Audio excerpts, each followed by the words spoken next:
one person decides its direction, its character, its content, and is the only person who speaks in all the major platforms of the organization. I mean, I was in the EFF for 11 years. 11 years, yeah. There were thousands of press conferences there. Even when I was the one who had qualitatively better explanations of some of the questions that would be asked there.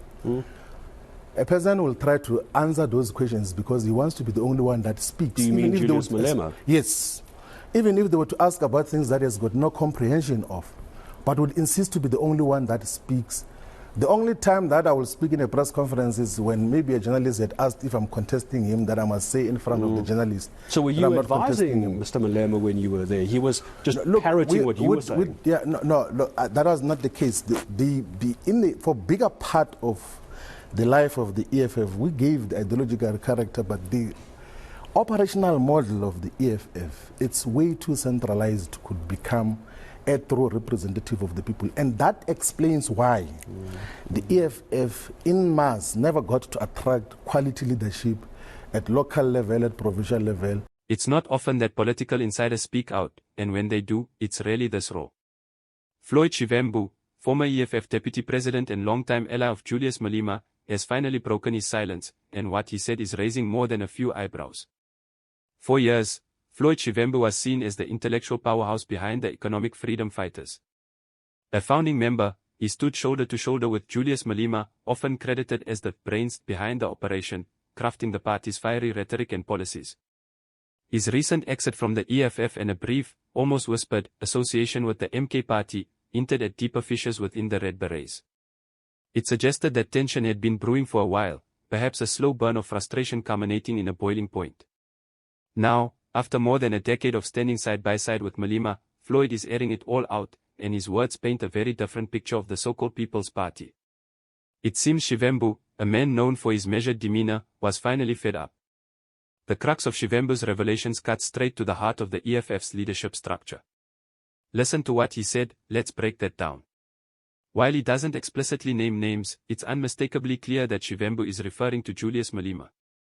He's alleging a total centralization of power, where one individual dictates every aspect of the party's public persona and internal workings. That's not just a critique, that's a full-on indictment of the EFF's internal democracy. It suggests the party, despite its revolutionary posturing, might be anything but. Shivambu didn't just stop at describing the centralized power, he painted a picture of his own frustration, of being muzzled despite his capabilities and insights. He revealed a profound sense of being silenced, even when he believed he had a superior grasp of the issues. Imagine being the deputy leader, possessing deep knowledge and strategic insight, yet being consistently sidelined. Despite being the deputy president, Floyd says he was rarely allowed to speak, unless it was to publicly pledge loyalty, to reaffirm the pecking order. This paints a rather stark image, doesn't it?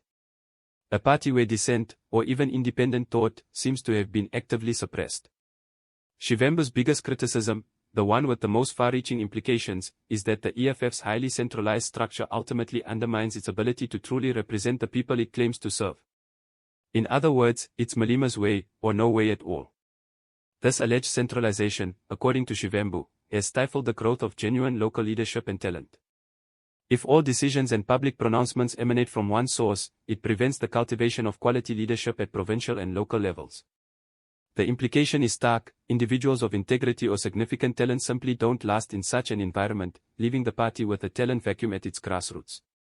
An interesting question posed to Shivambu was whether Malema was simply parroting his ideas, acting as a mouthpiece for Shivambu's strategic mind. While Shivambu shut down the idea of Malema being a mere parrot, he didn't deny his own profound role in shaping the party's ideological character. This is where the lines blur. So, while Julius may have been the face and the voice, the charismatic frontman, it sounds suspiciously like Floyd was often the mind, the strategist, the one providing the foundational ideas and direction. It begs the question, who was truly steering the ship? And who was merely the figurehead? These revelations are significant. This isn't just a disgruntled former member airing grievances.